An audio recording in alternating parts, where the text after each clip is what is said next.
I'm proud to announce that we work with our partners at Activision, who are going to bring back the original Crash, Crash 2, and Crash Warped, fully remastered from the ground up for PlayStation 4.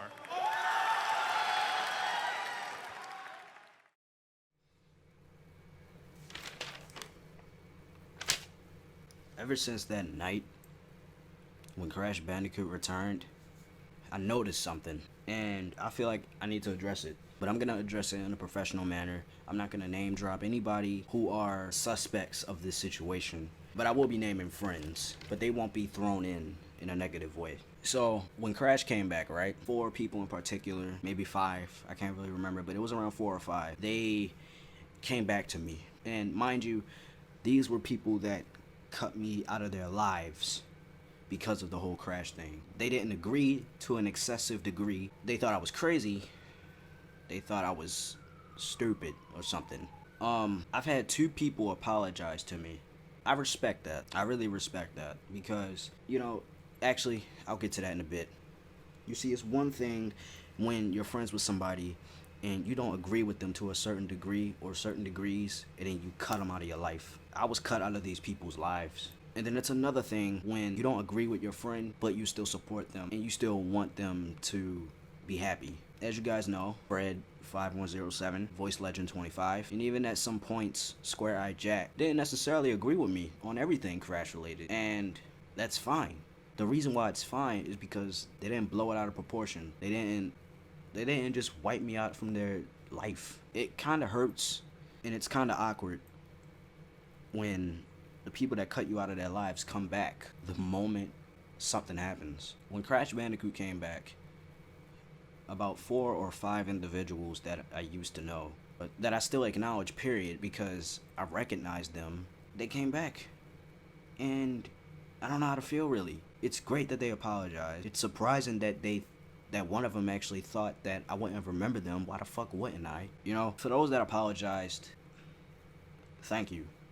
I didn't ask for it, but thank you. And as you guys might know, the moment Crash got dropped at E3, I was happy. I was real happy. I was very cocky. I'm still kind of cocky about it. And when I was cocky, it was really just me being caught up and lost in my excitement. But now when I think about it, it was a little unnecessary. But overall, I had every right to do so. It's really odd. It's really odd. I'm not upset about this, by the way. I'm still mind boggled by it because these people still could have been like my supporters, my friends, and everything. They still could have been, even if they didn't agree with me. Back in 2013, 2014, 2012-ish, I used to talk about Crash Bandicoot 24/7 every day on Skype. Now I'm nauseous about it, and now my former supporters and or friends are coming back since Crash is relevant again, and they seem to be trying to put the puzzles back in order, if that makes any sense. And I'd rather keep those puzzles apart because I knew what I was doing. You clearly didn't see that, and you just pushed me aside, and so I was on my own. For those that stuck around with me, my friends and all, thank you. Even for those that apologized, thank you. Just don't expect me to have the same heart or be the same Jeremiah from 2 to 3 years ago or 4 years ago. Don't expect it. Don't let gaming divide you. Don't let sports divide you. Don't let someone's opinion divide you. That's what's distracting you from what you should really be focusing on, and that's distracting you from your independence, So, yeah. What I have right here is verses, or a verse. I was actually going to do a rap. Like a Crash Bandicoot Returns rap type thing. And it was like a half diss. Like, I didn't mention any names in it, and I'm not going to read it off because it's really nothing. It's not like it's some unreleased Tupac or Big Pun record or some shit. Rest in peace to those two. But I was really ready to read it off, to spit in the mic. Why didn't I do it? Because it's pointless. I've already proven my point. People already know what I've done for the community, and I'm overall happy. The rap is mostly positive, but if you would have heard it, you would know why it's negative somewhat.